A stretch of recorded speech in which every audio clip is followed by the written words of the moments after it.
Hello, everyone. Happy Sunday. Today is Sunday, May 3rd, and I'm here with Rich. My name is Jabari.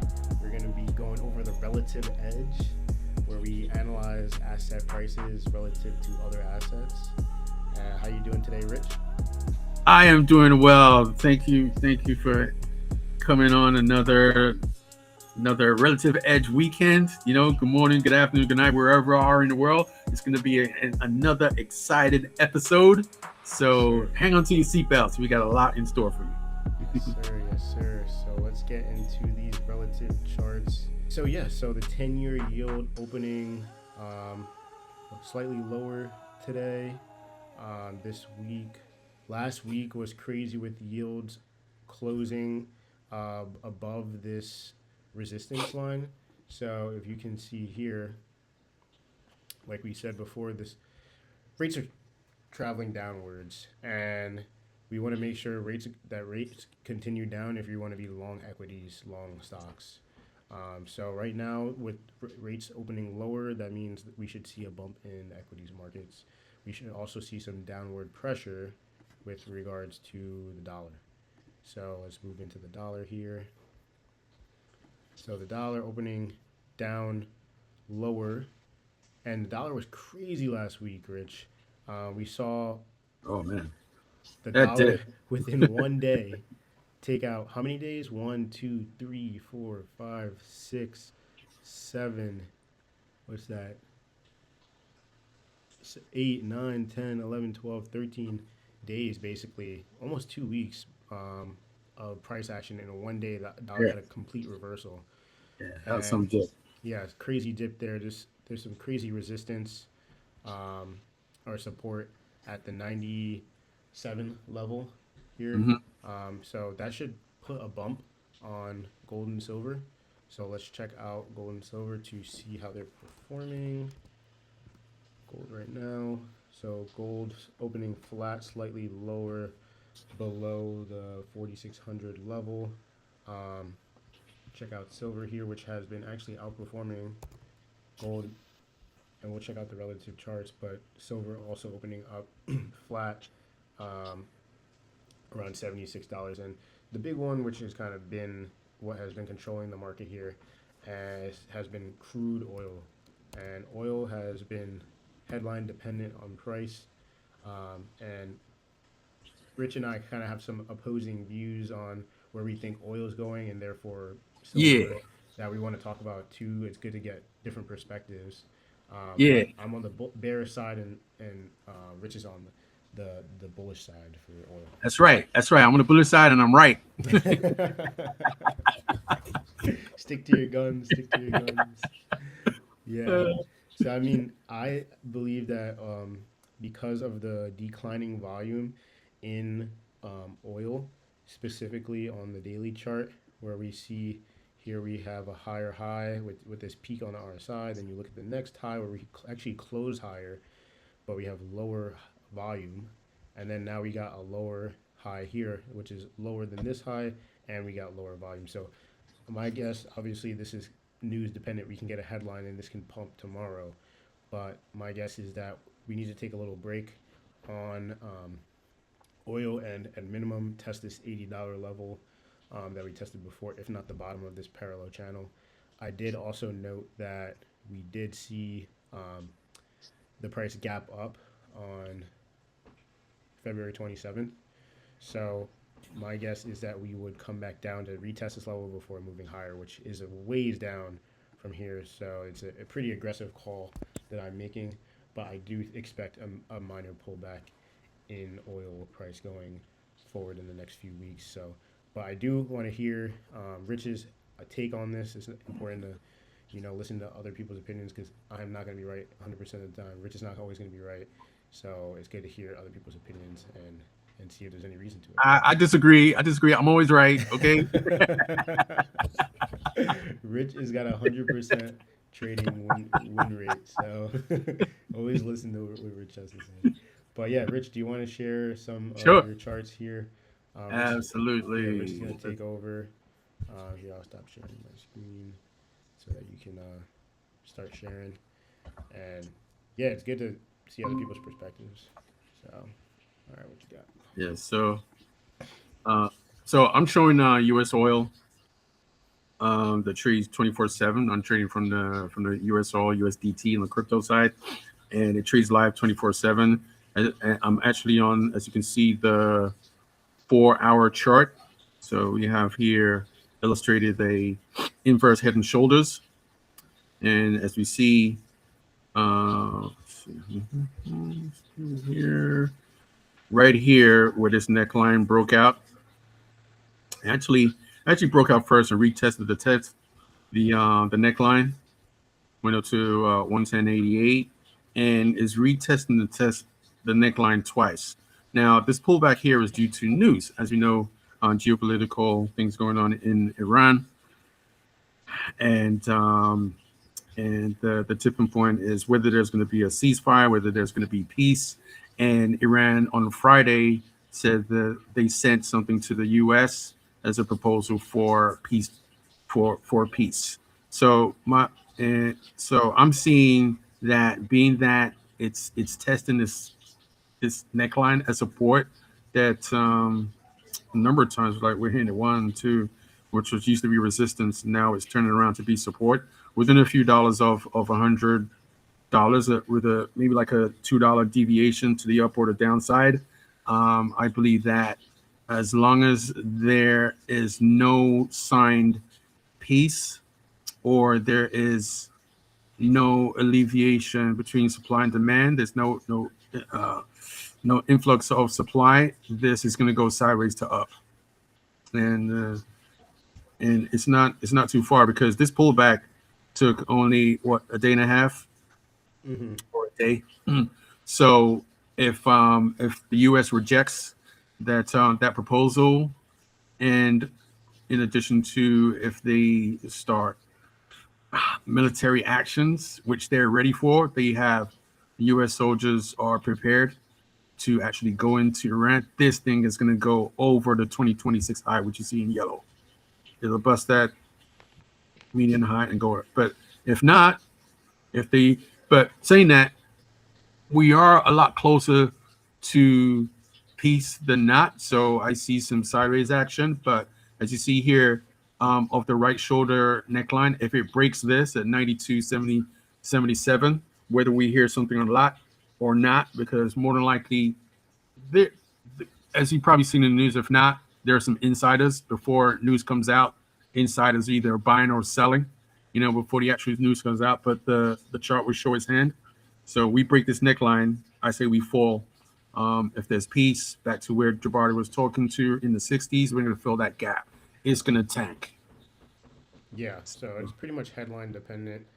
The Yep. one thing to keep in mind is that midterms is coming around soon, and Trump would like to get the House of Representatives to be on board, and that is gonna Mm-hmm. higher oil prices is not gonna help that. So Mm-hmm. we may see him taco, and if that happens, we'll definitely see a drop in the price of oil, with some type of ceasefire or deal with Iran, and vice versa. If the war continues to escalate, then we can see oil move much higher and prices go higher. Um, so yeah, it's pretty much a wait and see type of thing. But yeah, definitely headline dependent. We'll see what happens. Absolutely. So manage, as I always say, manage your risk at all costs when you're dealing with oil. Yep, yep. And know how to immediately read the fundamentals once you see news driven, and it's changed the sentiment now, as you can see. If you wasn't following the news, Trump would say some things like, okay, if they don't open up the strait, we're gonna bomb them. But he always chickens out, keeps on extending the timeline from 2 weeks to from a few days to 2 weeks, what have you. So he stopped calming the markets in that way, and saying that yeah, we're close to peace talks, and then Iran would say no, we didn't say anything about peace talks. Mm-hmm. Right now the news is, well, part of the proposal is that you need to release the assets that you have, um, that they've stopped access to their assets, to funds, and Mm-hmm. so that's part of it, and we'll see. Yeah. and that's what I have. You know, You want so to check out we're going up. We're going sideways to up, sideways to up. That's my position until the conflict is over. yeah, so next week we'll check back and see what happened, see who was right, who was wrong. But either way, learning for both of Yeah, I'll be right. Okay. us. Yeah, actually, while I still have the screen up, let's take a look at the spy overall market for the spy because I was looking at this. This is the 4 hour chart. Let's go to the yeah. I'm gonna stay with the 4 hour. As we zoom, I'm gonna zoom it a bit, and I'm focused right here from this line where this green line is going up, it's trending up, and these red lines that are trending down. That's your relative strength index. Hmm. So strengthening is weak. The strength of the buying is weakening. And when it ended on Friday, it's touching this midpoint. So if it breaks it, we should at least fill this gap that we had on Friday. And I want you to pay attention to this because these are 4 hour bars. I'm going to switch to the daily. That is an interesting sign that you have an inverted hammer. Topping So, tail. top and tail. Hmm. Yep. On, let's just say, well, you got gap downs here. One, two. You got that third day, it was rising up, hit the top, and then boom, sold off. Yep. And that's illustrated much more clearly with a gap up, green. It put on this 4 hour. When it ended the 4 hour at the top there, it just sold off Hmm. right to the end of the day with no pullback or anything. Hmm. So we're gonna see how that goes on Monday.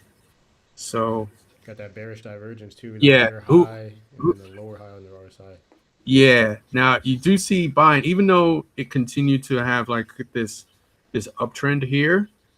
The longer it goes up and the longer it goes down in terms of the relative strength, it's getting weaker and weaker, and we're looking for a trend reversal, especially if it dips below. For example, here it's going up and it dipped below, but it was short lived. Hmm. But we want a strong dip below, and what you want. Let me just illustrate this higher. We need this to go lower than this low point for confirmation for a follow through. Hmm. Yeah. Nice. And what are you seeing on Bitcoin? Let's see. Let's check. I saw last week we were coming up against some Bitcoin. resistance. This is interesting. Hmm. Where this is the 4 hour chart, and Bitcoin trades 24/7. And I'm I'm seeing this for the first time because I actually took a break yesterday. I usually look at charts every day, but let's do this live. This is what I see immediately. Boom. Cup and handle. Left shoulder. Oh, inverse Let's change this inverse to divergence. yellow so we can see what's going on here. Copy and All right. paste. Copy and paste That's that. the left shoulder. We got the head, and we got the right shoulder. However, it's in resistance. And you saw it come down a little bit just now, right? So we got, let's stick with this. This is a big resistance area. One, two, and three is hitting this resistance area. Um, Now, if I go to this is Bitcoin Live, right? Perpetual contract. Let's go to the Bitcoin futures. And I want to go to the daily chart.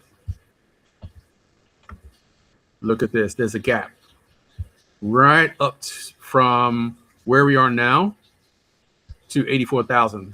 So if there's great news in the market, because the market will have does have an impact on Bitcoin. So if there's, let's say for instance, the war is over, we're talking the S&P 500 is going to spike, and being that Bitcoin, you can't see, but I'm using air quotes, is still considered a risk asset. Let's just say a riskier asset than the major markets, the Dow, the S&P 500. You're going to see a short squeeze. People are actually started to short Bitcoin already, and in addition to private equity firms are shorting the S&P 500.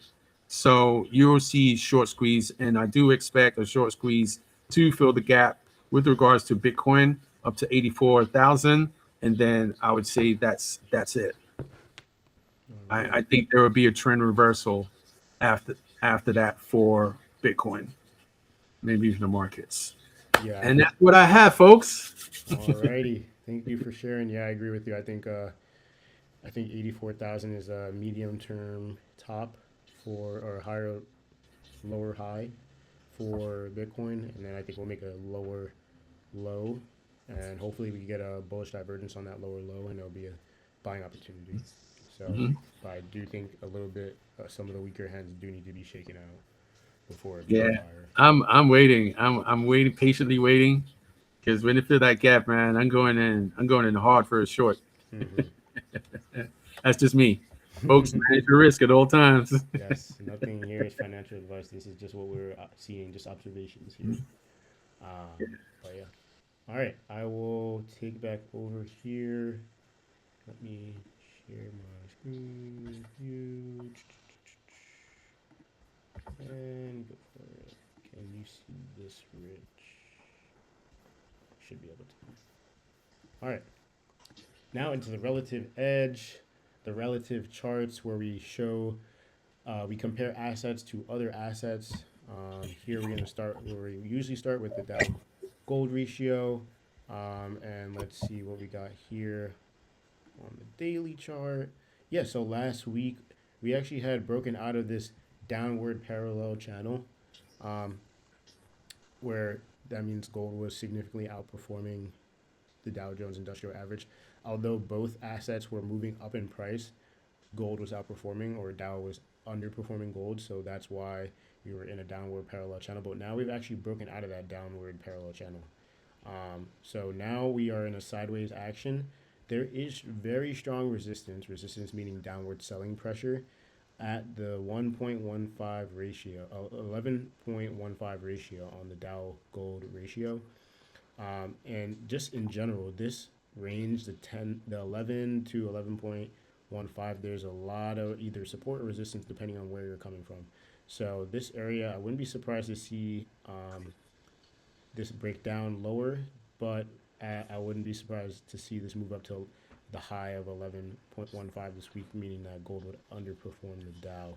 Um, my bias still is long term that the Dow will the gold will outperform the Dow Jones and stocks in general, which would mean that continuation back into this downward parallel channel and a move further down lower. So we'll see how that goes. Let's move into the gold silver ratio here. So silver actually outperforming gold once again last week.